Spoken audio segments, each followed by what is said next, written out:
they don't discriminate. They don't care where you come from or what you look like. They don't care about any of that. They could still impact you. So we're going to make sure that we also don't discriminate. The other thing that is important too for today is just a really quick little trigger warning. We are just going to really briefly touch on a few topics such as family and domestic violence, homelessness, like poverty, so not being able to afford food, things like that, alcohol and other drug addictions, really briefly touching on them. But I do recognise that everyone has a story and I don't necessarily know what your story is, and there could be a few things that we chat about today that could be really real for you. So if that is the case, that is okay. You need to take a breath, have a moment, let your teacher know, but that's okay, all right? We're not here to force anyone through something. We know that everyone has different life experiences. As it says on the bottom there, it's okay to not be okay. Does that sound all right? Yes? I guess the other thing that's important, because we are talking about a few tough subjects, we need to make sure we're really understanding and respectful of the people around us when we're sharing ideas and when we're talking. We love discussions, we love contributing to stuff, but just be a little mindful that you never know what someone's relation to these sorts of things that we're talking about is around you. All right, does that sound like something we can do? Yes? Stunning. All right.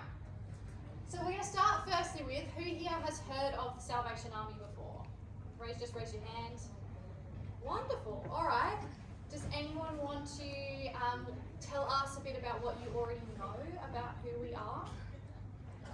Be brave. Anything at all. When you hear of the Salvos, what is it that you associate with us the most?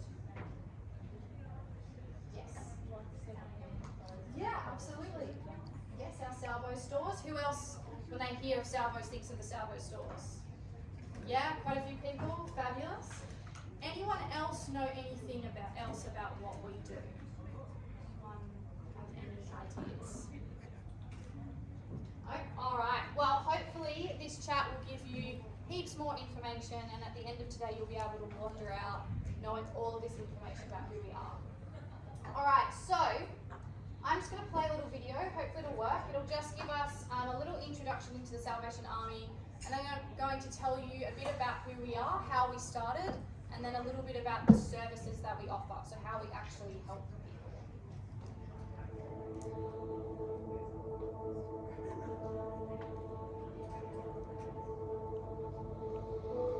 While women weep, as they do now, I'll fight. While little children go hungry, as they do now, I'll fight.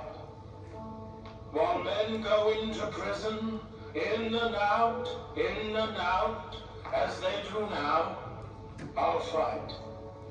Where there is a drunkard left, where there is a poor lost girl upon the streets, where there remains one dark soul without the light of God, I'll fight.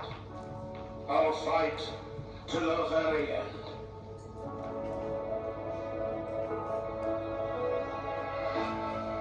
While women are beaten, frightened, and shamed, I'll fight. While families can't even afford the basics of food, of shelter and light, I'll fight. While freedom from prison more often means only a ticket back, I'll fight. While ice and heroin and GHB and alcohol poison people's lives, I'll fight. While girls are held captive across borders and into bedrooms, I'll fight. While there are those without hope, Without light, Without love, I'll fight. I'll fight. I'll fight. I'll fight till the very end. All right. So that's a nice little introductory video. So the voice that you heard at the start of that video is actually a recording of one of our founders, William Booth. So the Salvation Army was founded in 1865. Been around for a while now, and we were founded by a husband and a wife, William and Catherine Booth. In fact, this is their lovely faces on the screen here, and I often say that I really would like to aim to grow a beard like William one day. I think it's stunning, and I think it would look great on me. So this is William and Catherine here, and they began the Salvation Army, and it was started in London in England, and essentially they saw people really struggling with poverty. So people struggling to access housing, to access food, to get a job, to be able to do the basic things of life. People were really, really struggling with that. And they said, you know what? We want to try and do something to change this for people. And so they created an organisation that had that exact goal, to try and bring some light to people's darkness, to fight on behalf of people that were really struggling with the basics. The Salvation Army, we are founded on a sort of a military structure, hence why Army is in our title.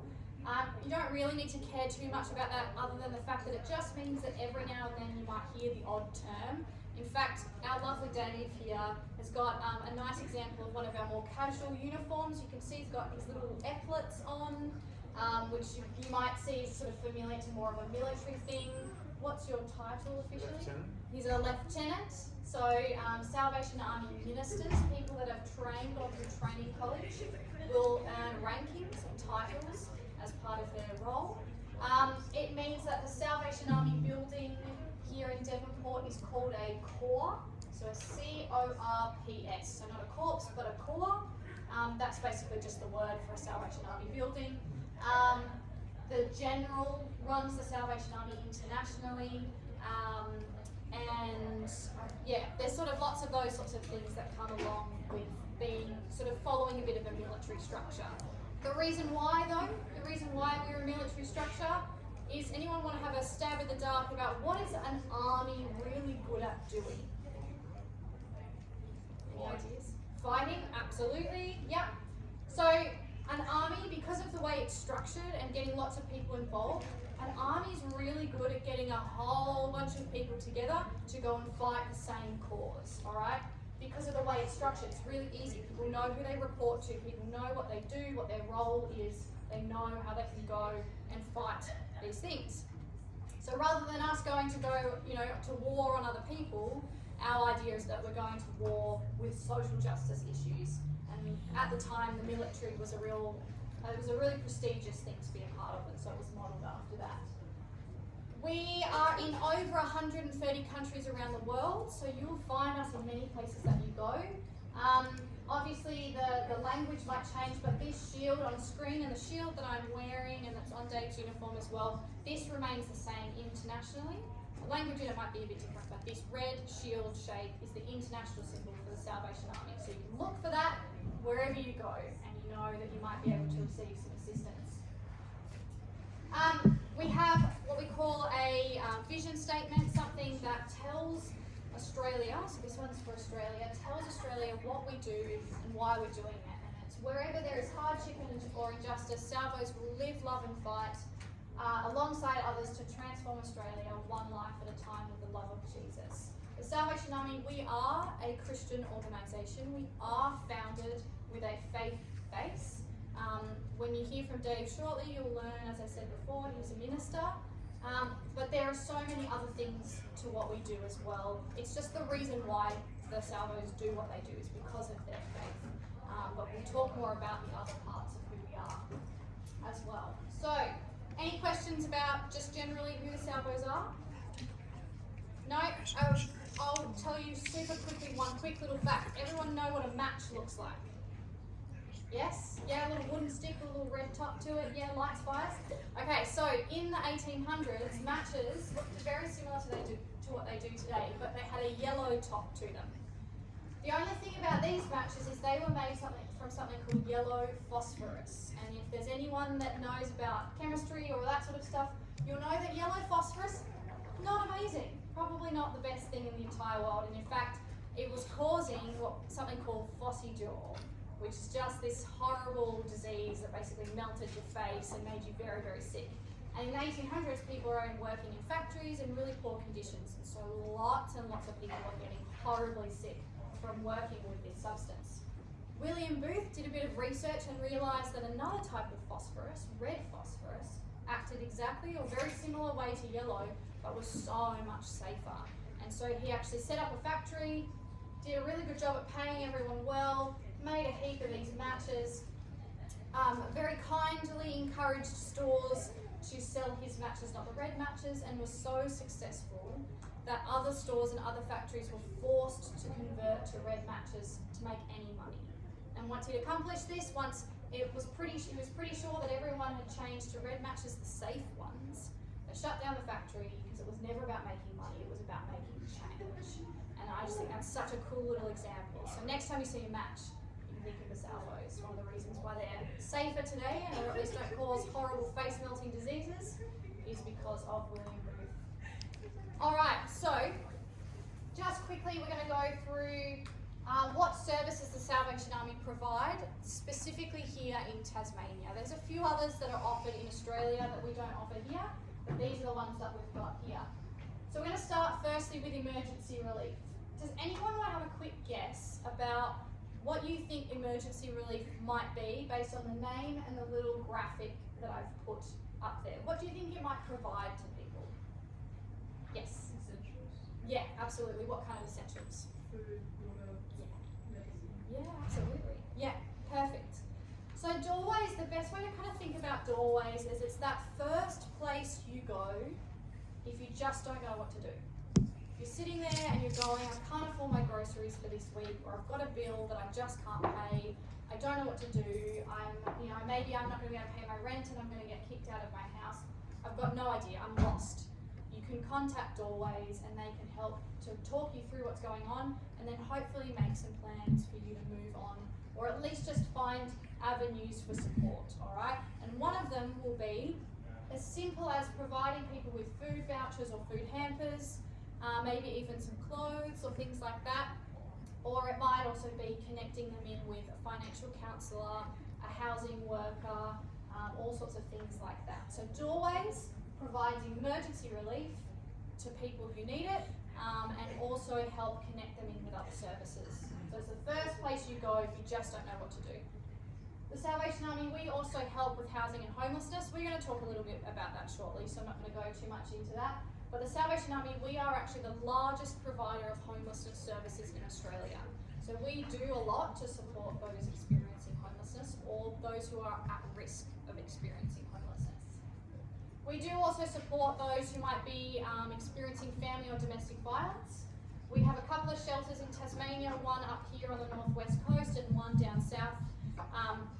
That's rather self-explanatory. They are places for people to go if they are experiencing family and domestic violence and just can't be at home anymore and need somewhere safe to go. We also provide addiction recovery. So unfortunately there's a bunch of things in this world that people can become addicted to, and it can really ruin your life, addiction. But if you reach a point where you go, hey, this really needs to change, this really needs to be better for people, then you can access our Bridge program. The Bridge program provides a service to help walk people through their recovery from addictions. It's got a few options for you. You can stay with us, so actually do your recovery on site. We've got a centre down in Hobart where you can do that. But if that doesn't work for you, you can also do online courses, or we have people from the Bridge program that will attend all sorts of different sites around Tasmania and might work with people for a couple of hours a day or something like that to help move them through their addiction. So there's a bunch of options available to you if you access that service. In the south of Tasmania, we also help with aged care. So if you are in your old age and you need somewhere to go, you need to have some support, or if you just gotten old and you need somewhere to live, we have an aged care service for you. But as I said, that's just in the south. Otherwise, for the rest of the state, we do have people whose job it is to just walk alongside those who are sort of 45 to 55 and over, helping connect them in with housing services or help connect them in with moving services or food or things like that. In fact, I think it's women over 55 are the fastest growing cohort of Australians experiencing homelessness. So unfortunately though, particularly women over 55 are really becoming quite at risk of experiencing this, and so we have services that are aimed specifically at that age group to support them through that time of their life. We do also provide an emergency services service as well, so disaster relief. So in Australia, fires, floods and droughts are our main 3 disasters that we do experience. And the Salvation Army Emergency Services, our main thing that we do is we go out and we cook food for people at the time of a disaster. So if there's been a flood or a fire, we're often called to the recovery centre that might be set up, and we'll take our volunteers and our amazing trucks that have been sponsored by Woolworths, and we'll take those to the site and we'll spend maybe a week or 2 weeks cooking food for people, basically. It seems really simple, but if you've lost your house, if you've lost all your belongings, food can become really hard. It can be really hard to cook for yourself. Maybe if you were already struggling, you can't just go and live off Macca's for 2 weeks as much as you might want to. It gets expensive. And so we provide a service just to relieve people of that a little bit. And we do also help people with monetary vouchers if that's applicable. The main thing to know about a disaster relief though is we only go to a disaster if we're asked.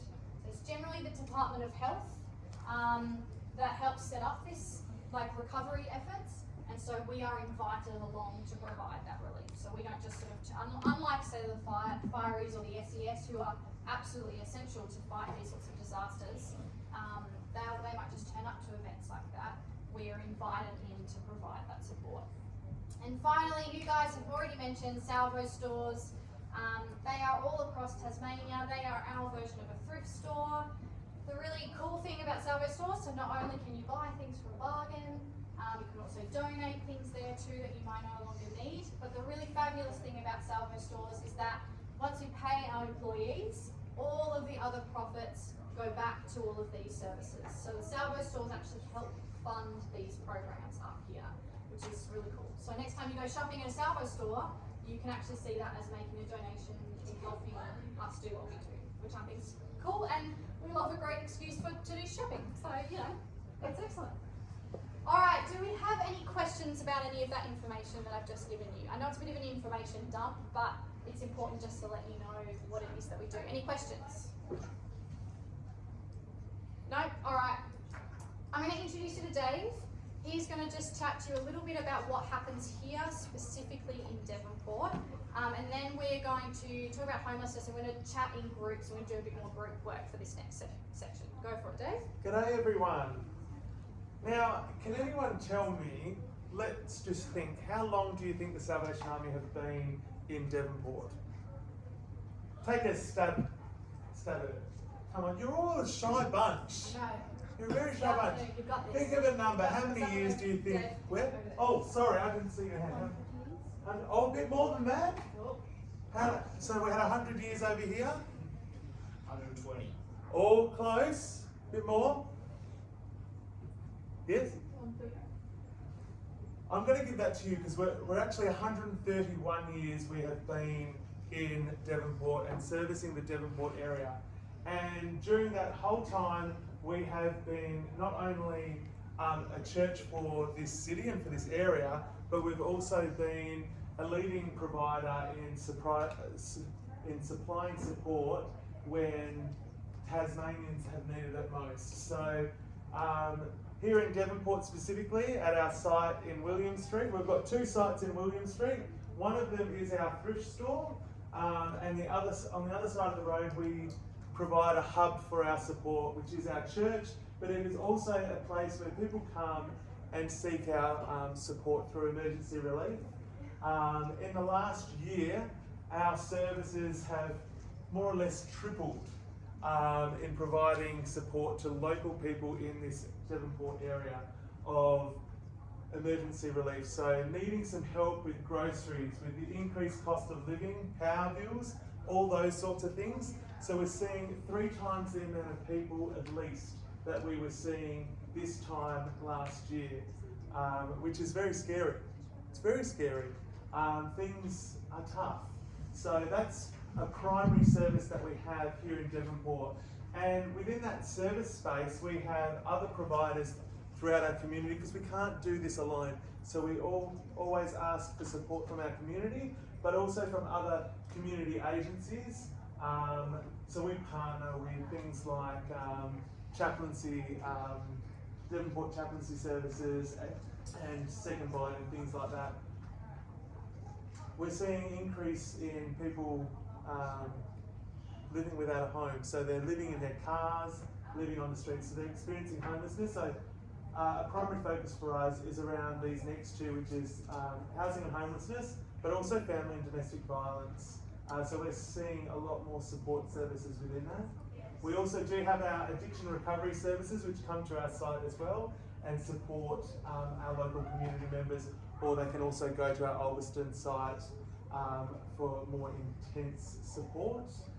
We also have an employment service in Devonport as well, so the Salvation Army Employment Plus, and their primary focus is assisting people living with disabilities in getting employment in our area. So we're supporting around the employment space. Now, who remembers the Railton floods? Does everyone remember last year when Railton got flooded in? So a heap of our team from here in Devonport responded to the disaster relief. So all of these services that are on the screen, even aged care, we do have community aged care here as well, but all of these services are available for support here in the Devonport area. So we just going along those, and I think that's about it. Does anyone have any questions about our local service? No? Okay, awesome. I think that's... All right, perfect. So we now just going to chat a little bit about homelessness. So does anyone know what the definition of homelessness is, or want to have a stab in the dark? Yes. Anyone at all? Yes. Not having shelter from rain or the weather? Yeah, sure. What do we think? Do we agree with that definition? Yes, yeah.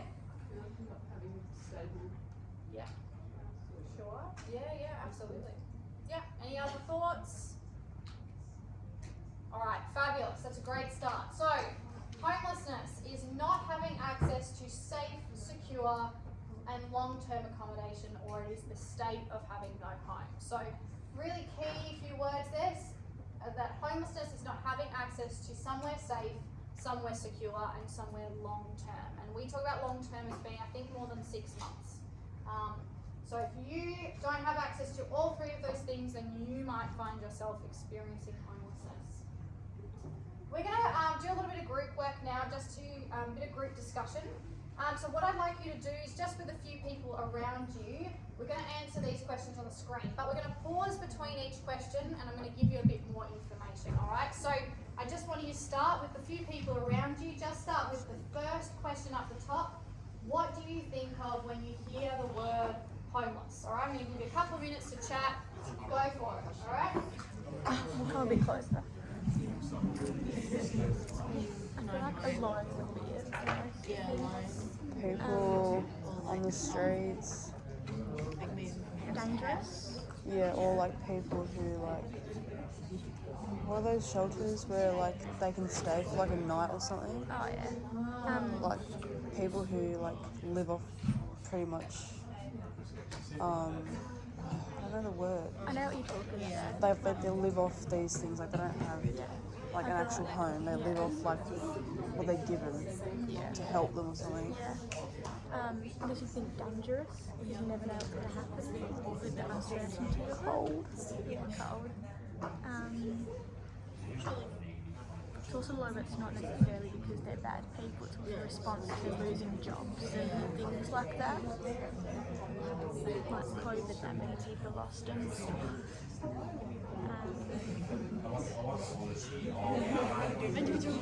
Yeah. I guess I'm calling us for an answer because it's 2:30. Oh, I forgot. Yeah.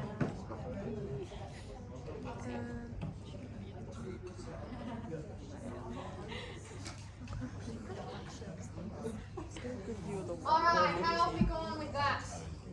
Does anyone feel like being brave and letting me know what your group discussed? What do you think of when you hear the word homeless? I believe in the EB brave. Yes, over here. Dangerous and unknown. Yeah, dangerous and unknown, sure. Yep, absolutely. Anyone else? What do you think of when you hear the word homeless?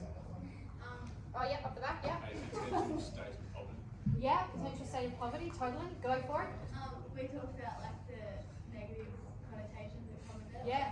The addicts or that's their fault. Yeah, stereotypes? Yeah, stereotypes. Yeah, absolutely. Yes, definitely. Any other thoughts? What comes to mind when you hear the word homeless? Anyone else? This is a safe space, alright, no judgment. What do you picture? Oh God, be honest, Be- we're all thinking it. Yeah. We know What it's do tried you? blood What is it cells. that you picture when you hear the word? If someone says homeless, what is it that you see in your head? Someone, a man, sure. Old man with a beard holding a sign. Love it. Excellent. Yeah. Someone on the street, absolutely. Same sort of thing.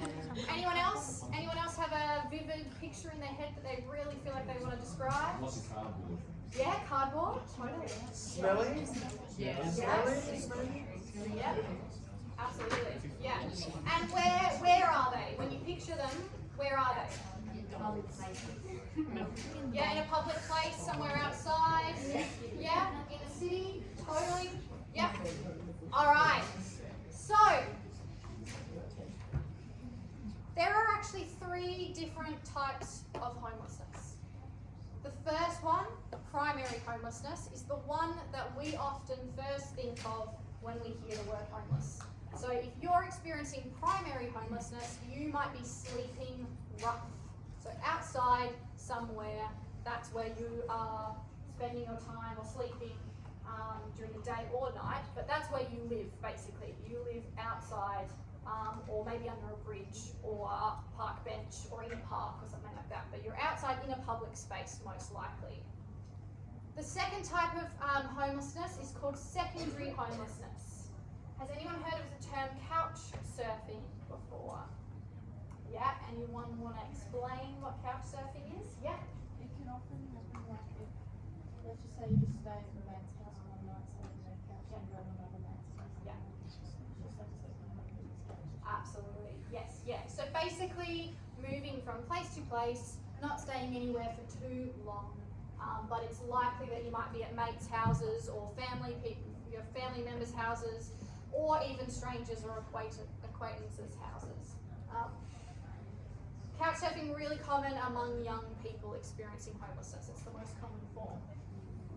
And finally, we have tertiary homelessness. This one's a little bit more bit harder to explain, but basically it's living anywhere that's not long-term. So anywhere that's like overcrowded housing, somewhere that's just not safe and secure, maybe in a caravan, something like that. You've technically got a roof over your head, but the conditions are poor, you don't have privacy, maybe you can't lock your door, you have to share a bathroom with a whole bunch of other people. It's still not the best place that you could be living. It's not home and it's not safe and secure, right? We talked about that in our definitions.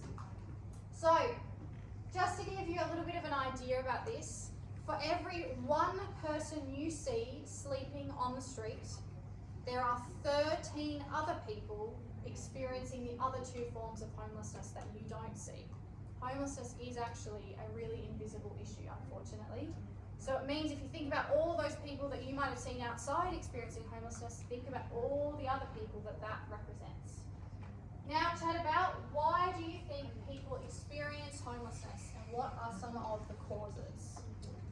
With the job loss, like we said before, illness, addiction, death of families. Yeah, veterans are very high.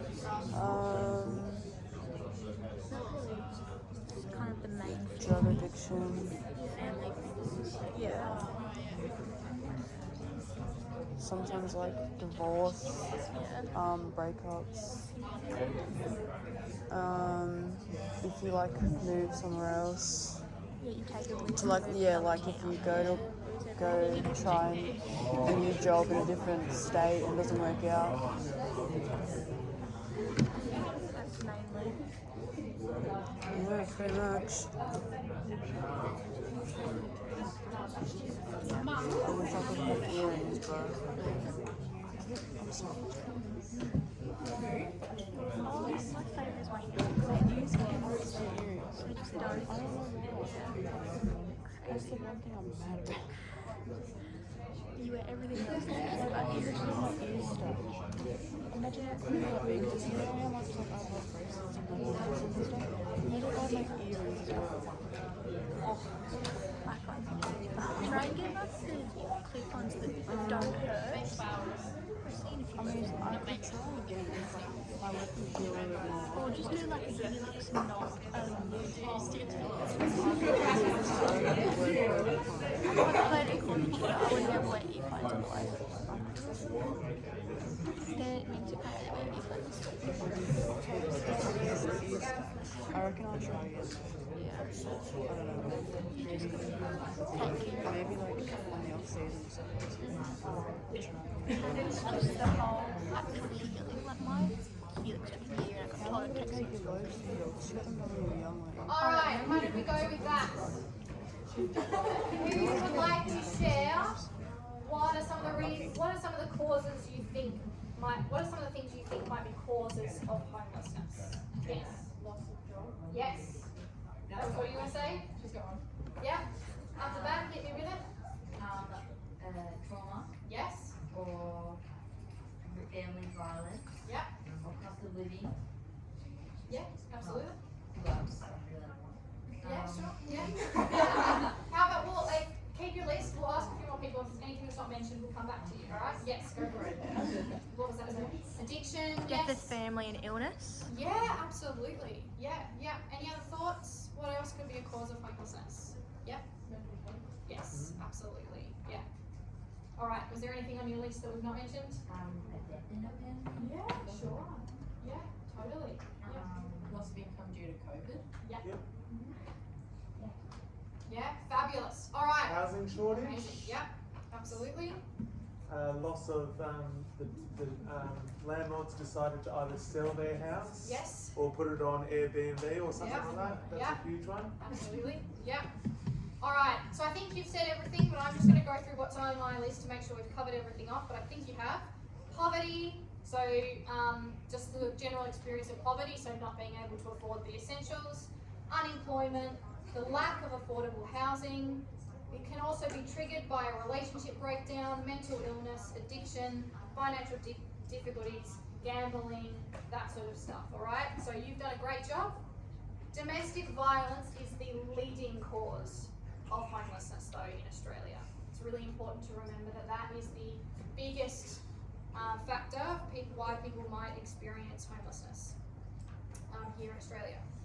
I was just telling Dave actually, last night I was at a Salvo's event and one of our homelessness workers was telling us that the other day he went on realestate.com and did a bit of research to find what the cheapest rental in Launceston was. Alright, so obviously not here, but Launceston.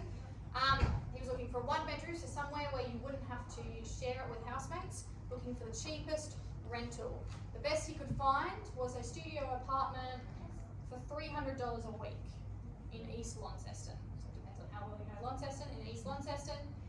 The thing is though, the job seeker payment gives you about $400 a week. So you've got $100 left on everything else you may have to spend money on in that week. So immediately you might go, well that's impossible because fuel, bills, life, school books, clothes, you know, medical bills, particularly on anything unexpected, you're just unable to take on. And so that can mean that really unexpectedly you might find yourself in a position of either experiencing homelessness or being at risk of it. Alright, it might not necessarily render you homeless immediately, but you could be at risk of falling into that category. One thing though that is really important to mention, and we talked a little bit about it when we were chatting about the first question, what do you think of when you hear the word homeless? There is a stereotype that comes with homelessness. There is a picture that comes to our head of a particular kind of person that might be experiencing homelessness.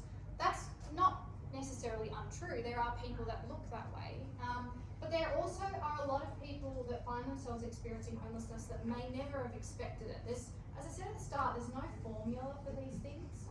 No, there's not one particular kind of person that can experience homelessness. And I'll give you a really quick example. We had a client down in Hobart that came to us once because he was a business owner, but an international business owner. So he had a bunch of businesses, I think maybe like 5, maybe 10 at the most, in a few countries around the world. And overnight, he'd been rendered homeless, so he was doing very well for himself, not like a millionaire, but he was comfortable. Overnight was rendered homeless because his business partner had died overnight, and his business partner's wife, unfortunately, had decided this is my opportunity to take all the money from the business and froze all the assets. And his house and his car and everything like that was tied up in the business. So immediately, he was homeless. He had nothing. Not a house, not a car, nothing, all right? And so this guy that been doing pretty well for himself came knocking on the Salvation Army's door and explained his story and said, I need a house, I need food, I need a car, like all of these things that yesterday he had, today he no longer had.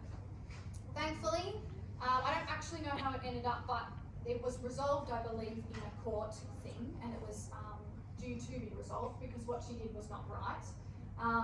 But it meant for about 6 weeks, he needed the help of the Salvation Army.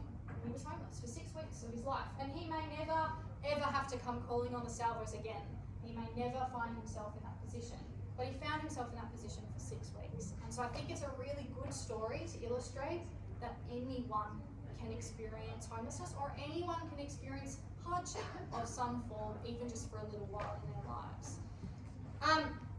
Very quickly, we have a new census update on the homelessness statistics. You might know this already, you might not, but as of 2021, over 122,000 people in Australia were estimated to be experiencing homelessness each night.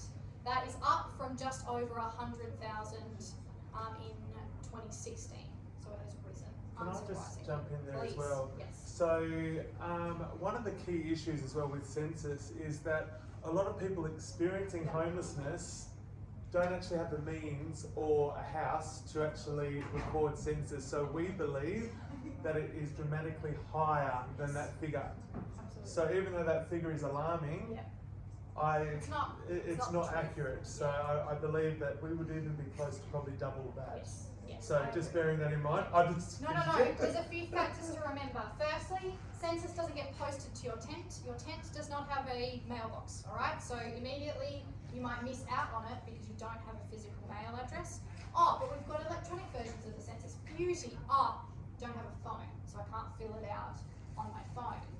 Next one is the census requires you to be willing to link your name with your status of housing at the time. And I don't know if you guys have ever experienced something that you've been a bit ashamed of. I absolutely have. It's kind of being human, unfortunately, is that we do things we might be not so proud of, or things might happen to us that we think people will judge us for. And so we don't feel like raising our hand and saying, yeah, that's me. And so it actually takes a lot of bravery for someone to say, yes, this is my experience. And so that means, yeah, absolutely, there's a lot of people that will be missing from something like this. But one of the really alarming statistics of this census that did come to light is that 12 to 24-year-olds, so right in your age bracket, make up 23% of homeless Australians. 23%. Who agrees that that is far too many? Yeah? Yeah, absolutely. Let's be honest, if there was one, it would be far too many, all right? So 12 to 24-year-olds make up 23% of homeless Australians. Yes, and that's a bit scary. And Tasmania performed terribly, absolutely terribly. While a bunch of other states managed to reduce some of their homelessness numbers, ours went up. So Tassie's not doing super great. All right, our final question is, what are some of the impacts of being homeless?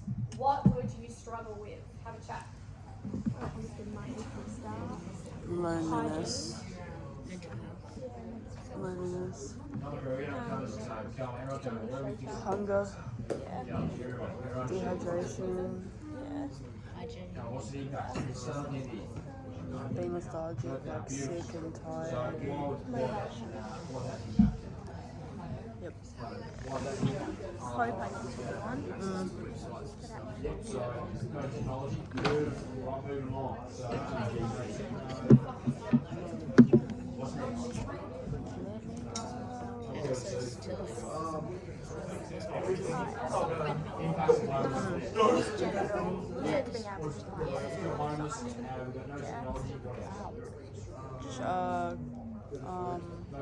Travel, transportation, whatever you say. Clean clothing, maybe just having fresh water. Underwear. Big thing, Hmm? It is a big thing.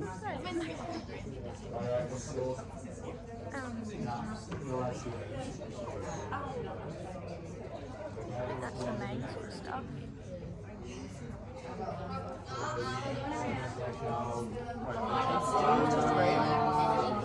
We to three. Yeah, about that. I think that's a question. Any longer. I'm never fall asleep. I'm so tired. Less than 10 minutes. No, that's just over 10 minutes. The first 20 minutes went fast, and then the next 6 hours that took forever. Go, I'd say get something up here, and then it might be just your nose that can't hear you. Probably, There's yeah. a couple of electrodes, like back and down, Four. Sorry. The next time will be my fifth. Yeah, so I'd almost just do 10 minutes or something. Yeah.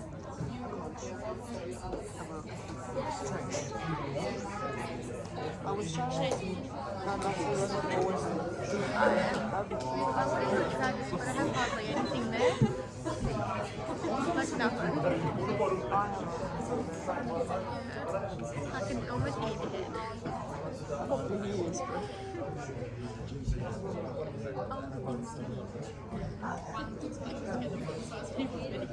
Watch yourself.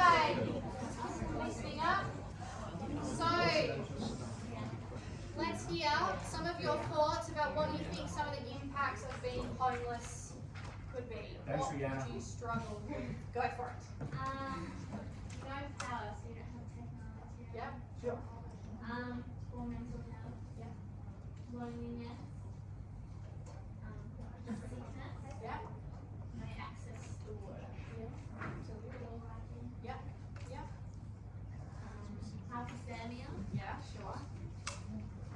Particularly okay. Starvation. Yeah. That's it. Yeah. Fabulous. Excellent. All right. Anyone else have anything they'd like? Yep. Go for it. Yes. Absolutely.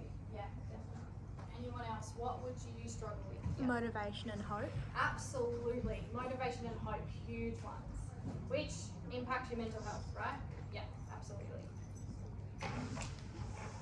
I was saying to Ash just before, a lot of our people that come to seek our service don't even have either access to a phone, or they have access to a phone but they don't have the power to charge their phone, or they don't have data or whatever. So I wondered what it might be like for you guys if we said to you today, you need to give us all your phones and not have that. Gee, your face then. Imagine what that is like for people not having access to communicate with people or to even seek services. And the fact is when you're experiencing homelessness, we're seeing middle class people now, and also people that have quite good professions that are now experiencing homelessness. So they're living in their car or they're living in a tent somewhere, they can't find a house, and they've got to actually come to us during a certain time. So you need to be here at a certain time to get assistance, or you need to come at a certain time to have access to a shower, or a certain time to wash your clothing. So you need to be there at certain times, and you have to rely on those things. And the fact is that there is only so much that we can do with the resources that we have. And the truth is, some people miss out. So that's a huge thing. So you have to be in that mental space in your mind. I need to be there at this time, otherwise I won't get food. I need to be at this time, otherwise I won't have a safe place to sleep tonight. Or I need to be at this time to whatever. So imagine what it might be like if you had to be here at school, but you had to run somewhere straight from school so that way you could ensure that you had a safe place to sleep. Yeah. And it's one of those things where systems are just not set up well for people who might be experiencing homelessness or poverty or be struggling to access or afford basic things like, you know, beauty, you've gotten on the housing wait list and you've got a house, amazing. We'll call you with your details. I don't have a phone, right? Like immediately, barrier. You can't call me. How am I supposed to have someone contact me if I don't have a phone? It's things like that that we can take for granted so much that can be impactful. We've got a community member at the moment that I'm assisting. 28 months they've been waiting for a house through housing. Yeah, too long. It's too long. Yep, agreed. Any other thoughts? What might someone struggle with if they're experiencing homelessness?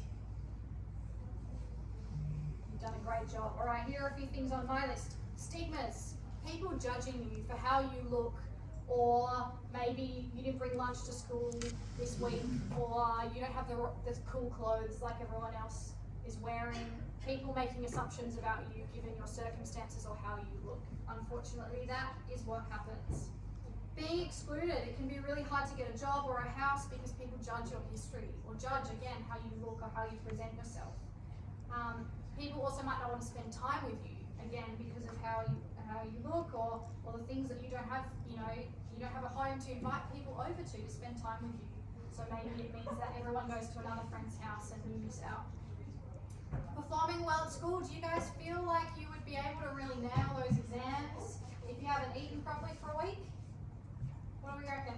I don't know about you guys, but I can barely type an email if I haven't eaten for like 2 hours. So I can't even fathom what it would be like going without proper food for an extended period of time.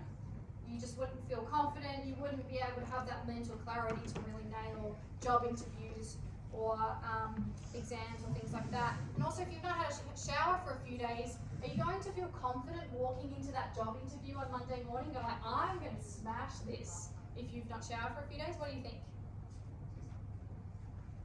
Yeah. How would you respond if someone walked into the room who smelled because they hadn't had a shower in a few days? It's okay, safe space again. Like, let's be honest, we notice it, right? It is noticeable, all right? Yeah. An employer probably wouldn't want to employ them. Yeah, unfortunately, because people make judgments, all right? And so, again, another example, we've got a lot of our services that provide showers to people. It's so simple that it brings a bit of dignity back to someone. Something as simple as a shower or somewhere to wash their clothes. Just as we said, bringing dignity back to someone. And finally, when you feel like you are at the lowest of society, all right, you can't access everything that everyone else can access. You can't get food, all the basic necessities like you feel like you can't access. Then you might hit this space of going, well, I might as well steal. I might as well go and steal that food, or I might as well go steal some clothes or something like that. Because you know what the worst thing's going to happen to me? I'm going to go to jail. But you know what's in jail? Shelter.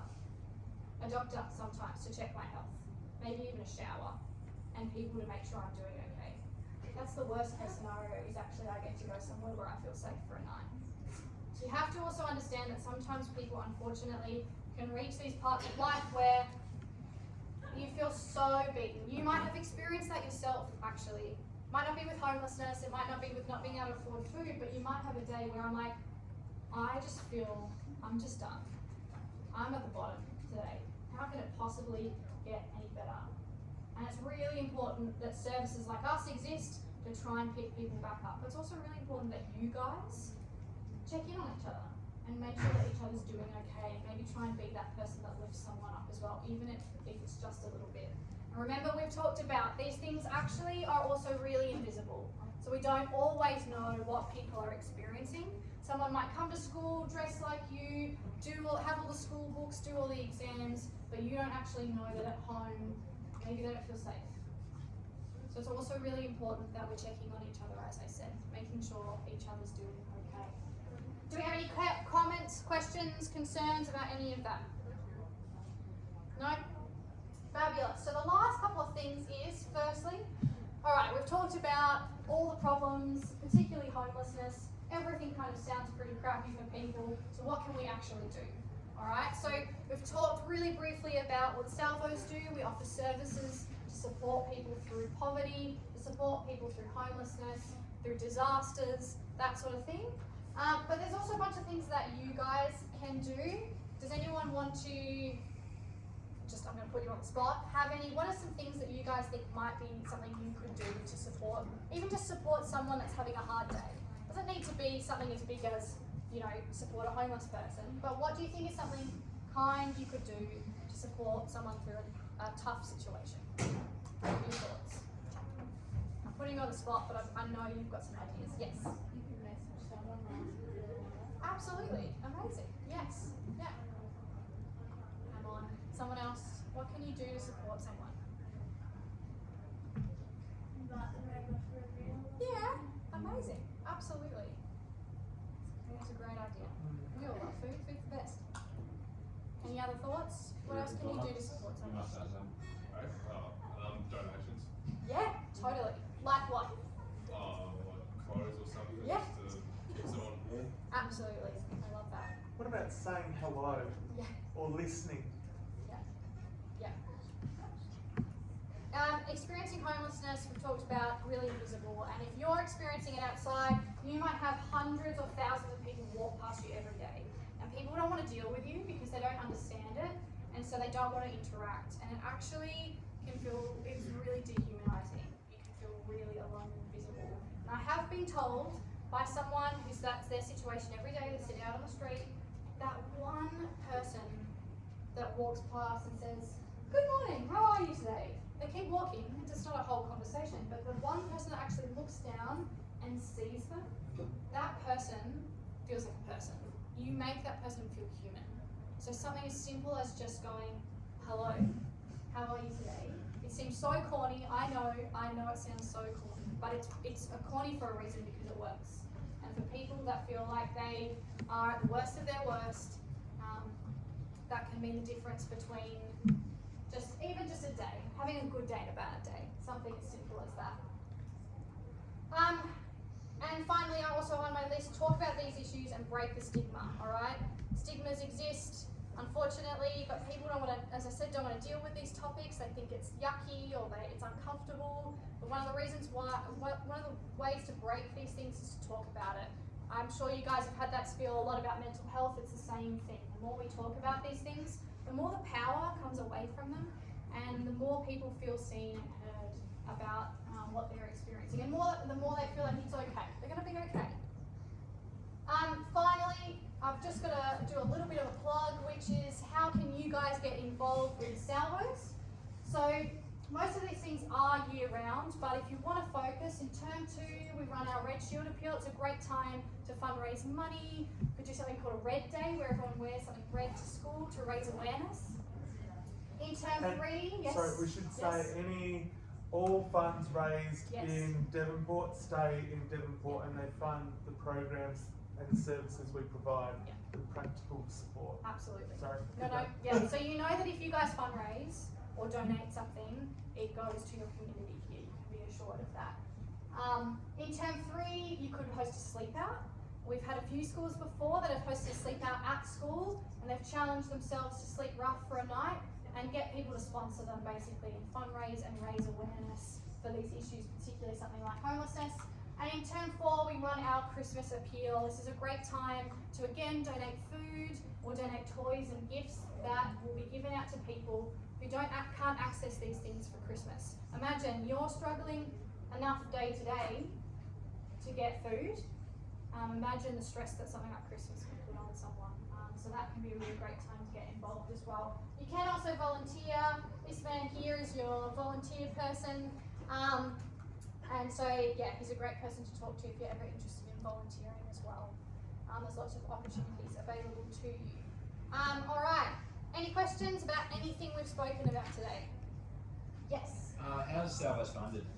Yeah, that is a fabulous question. So, some of what our funding comes from our Red Shield Appeal. So it's basically one of our largest fundraisers to be able to earn a lot of the money that we need to run really key programs like breakfast programs or community programs, or provide tents to people, or provide the food and things like that. So Red Shield Appeal can help fund that. We also have government funding, particularly for things like domestic violence services, homelessness services, addiction recovery services. A lot of them actually are funded by the government, so that they support us to do that. We have corporate sponsors as well. Yep. So such as Woolworths.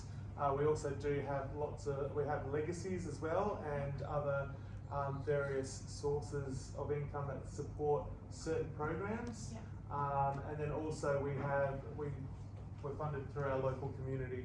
But everything that is, as I say, in the local community stays in the local community. It's very actually rare for us to actually have charities that do that. It usually goes everywhere else and then comes back down, but ours stays locally.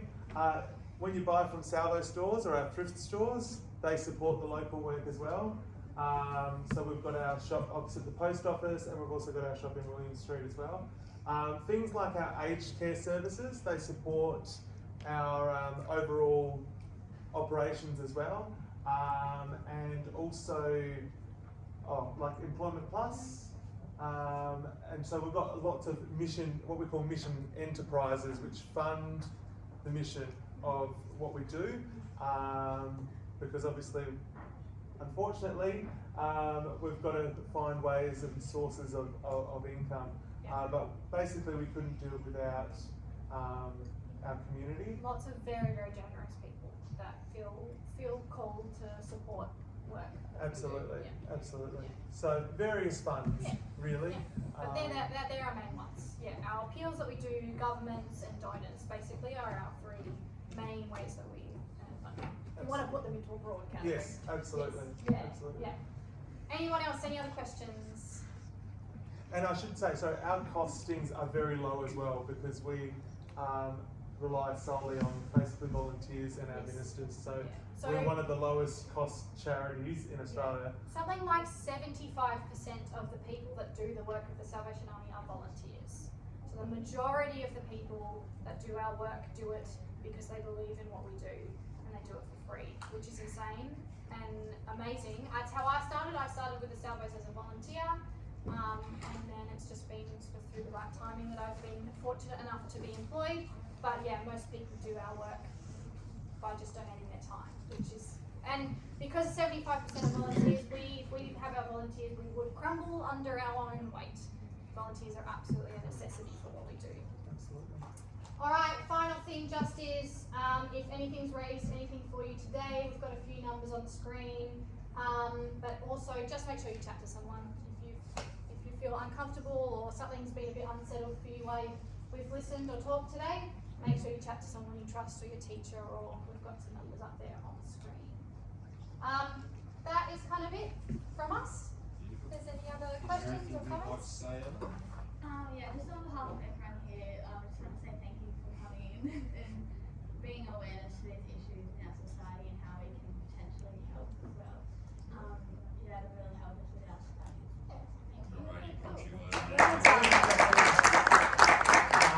Well, thanks once again, guys. Before you shoot off, make sure you come and see me. Mike, don't worry about it. I remember you.